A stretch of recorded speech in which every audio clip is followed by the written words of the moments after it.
التغيير ليس مستغربا.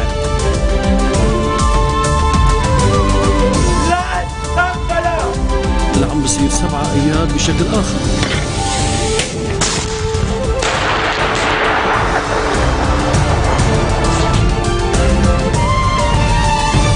Bonjour à tous et merci de nous rejoindre sur Futur TV pour cette nouvelle édition de la rédaction. Voici les titres de ce journal. Présidentielle libanaise, depuis Pkelke, Amin Jmaïel met en garde qu'une vacance à la présidence aura de graves conséquences sur le pays. Grille des salaires, nouvelle manifestation du comité de coordination syndicale devant le ministère des Affaires sociales. Le mouvement doit se poursuivre jusqu'à la séance plénière de mercredi. Dans une nouvelle vidéo, le chef de Boko Haram annonce que les lycéennes nigérianes enlevées le 14 avril ne seront libérées qu'en échange de prisonniers du groupe islamiste. Et à suivre également dans cette édition, face à l'enlisement des négociations pour désamorcer la crise en Ukraine, l'Union européenne ajoute 13 personnes et 2 entreprises à sa liste de sanctions. J-3 donc avant la 4e session parlementaire dédiée à l'élection présidentielle. 3 séances ont déjà été tenues, mais sans succès. On est désormais à moins de 2 semaines de la date limite pour élire un successeur au président Michel Sleiman, dont le mandat expire le 25 mai.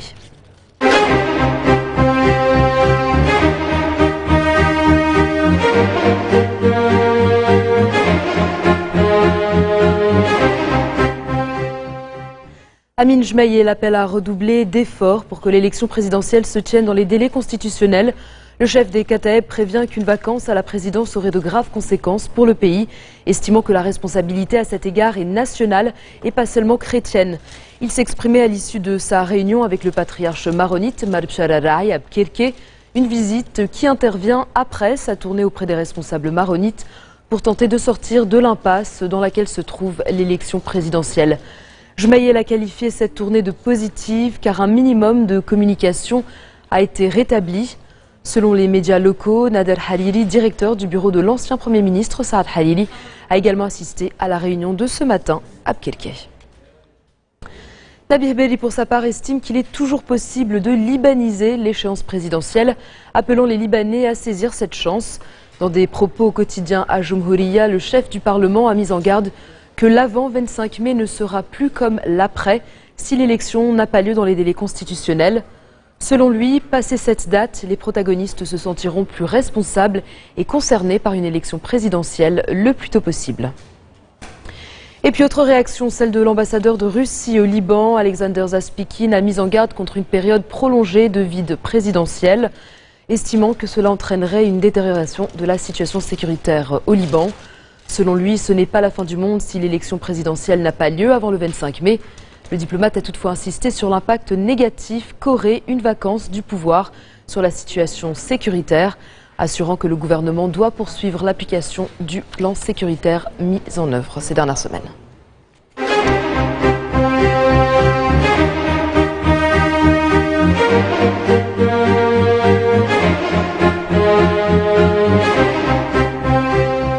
L'ambassadeur de France au Liban, Patrice Paoli, en déplacement à Tripoli ce lundi.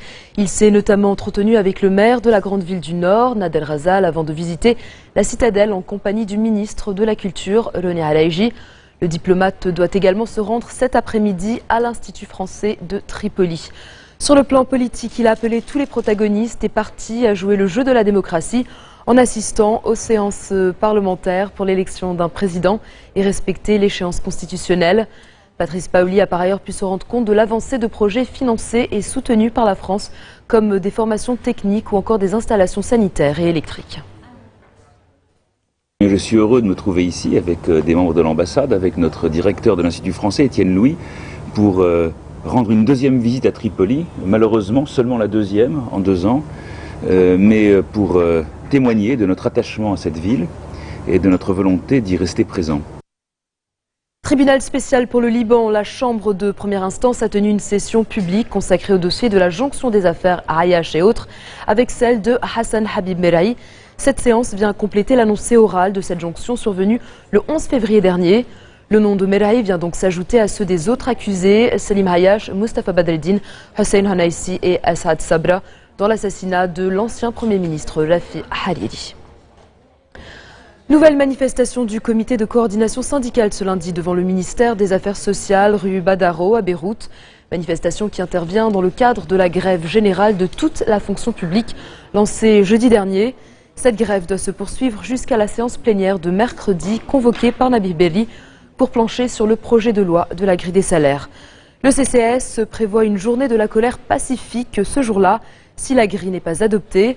Son président a assuré que le CCAS ne fera aucune concession sur ses droits. Hanna Gharib a appelé le chef du Parlement à convoquer des séances quotidiennes pour que la grille soit adoptée avant le 25 mai.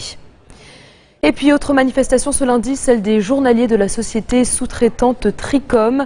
Ils ont entamé une grève devant le siège d'électricité du Liban en raison du retard dans le paiement de leur salaire. Jeudi dernier, les journaliers avaient également organisé un sit-in devant l'EDL, menaçant d'une grève ouverte si leur demande n'était pas prise en compte.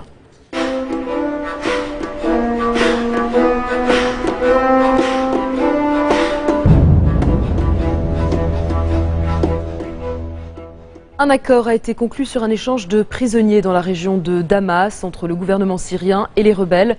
C'est du moins ce que rapporte le quotidien Al-Watan, proche du pouvoir. Selon cet accord, 1500 familles retenues par les rebelles dans la ville d'Adra seront libérées en échange de l'entrée de nourriture et de la libération d'opposants détenus dans les prisons syriennes. Cette localité pro-régime de 20 000 habitants est assiégée par l'armée. La population y souffre de malnutrition sévère et d'un manque de médicaments. Dans un instant, direction l'Inde où le marathon des élections législatives touche à sa fin. À tout de suite.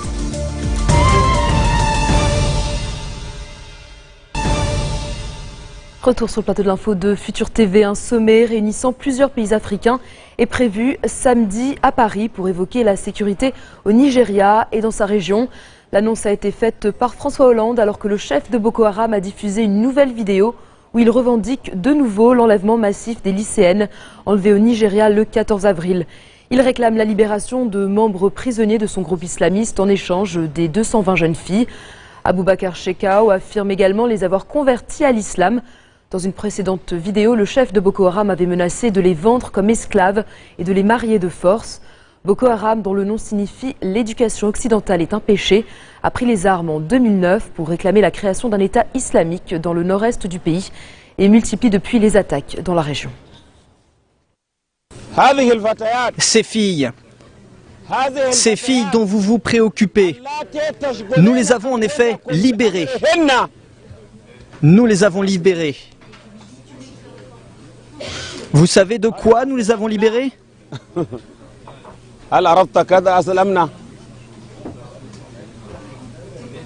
Elles ont été converties à l'islam. Elles sont musulmanes. Cela fait 4 ou 5 ans que vous avez arrêté nos frères. Et ils sont toujours en prison. Vous leur faites beaucoup de mal. Et maintenant, vous vous souciez des filles? Nous ne libérerons pas les filles tant que vous ne libérerez pas nos frères.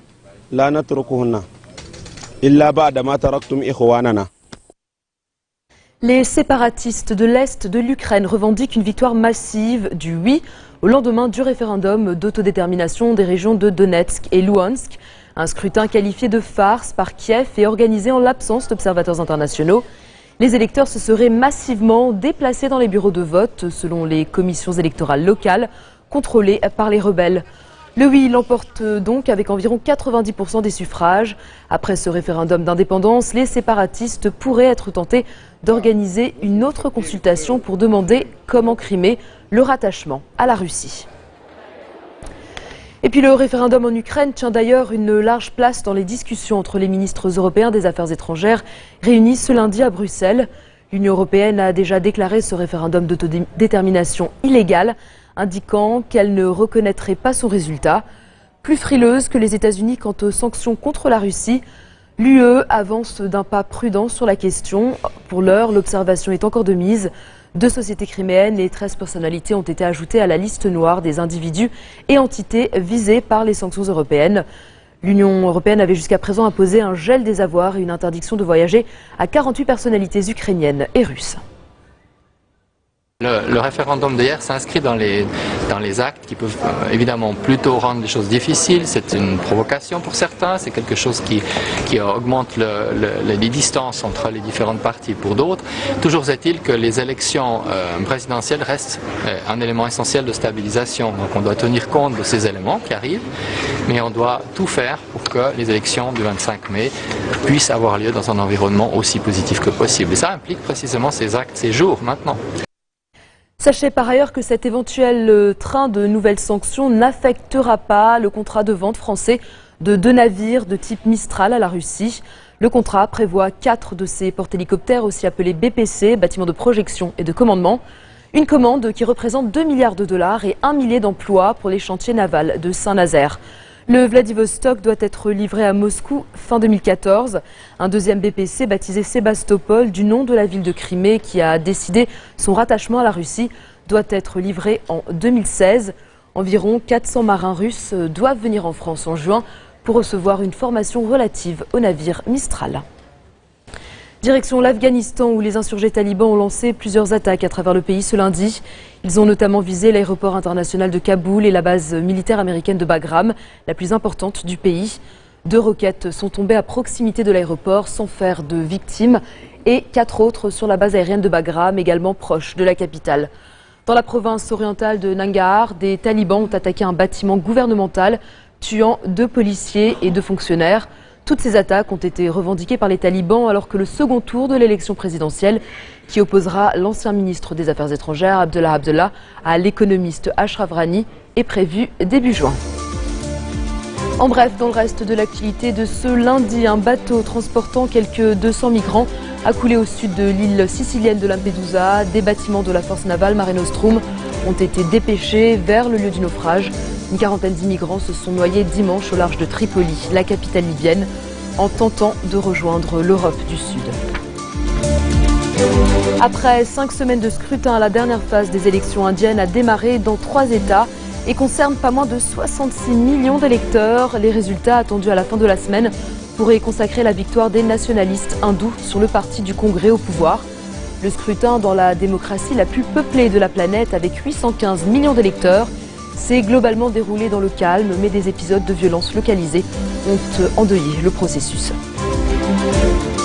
Et puis après un week-end de manifestations, la Thaïlande s'attend à de nouvelles violences entre les pro- et anti-gouvernements. La destitution de la première ministre Yingluck Shinawatra a exacerbé les tensions entre les 2 camps. Les chemises rouges qui soutiennent le parti au pouvoir dénoncent un coup d'état judiciaire et brandissent la menace d'une guerre civile en cas de chute du cabinet intérimaire. C'est l'objectif de l'opposition qui prône la mise en place d'un conseil du peuple chargé de réformer le système. Le Washington Monument rouvre ses portes aux touristes ce lundi après avoir été fermé pendant près de 3 ans à cause de dégâts causés par un tremblement de terre.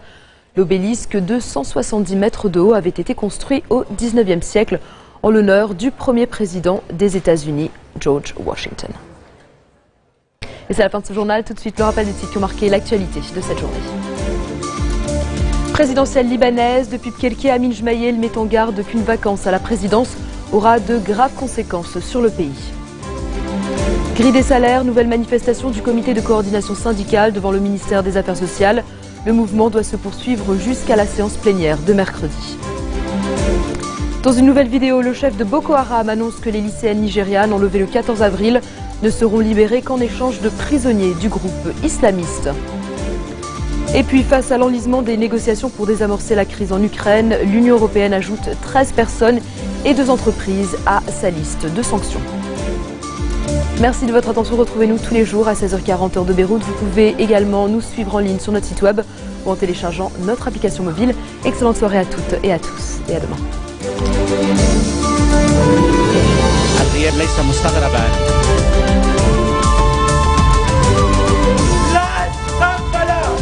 اللي عم بصير 7 اياد بشكل اخر.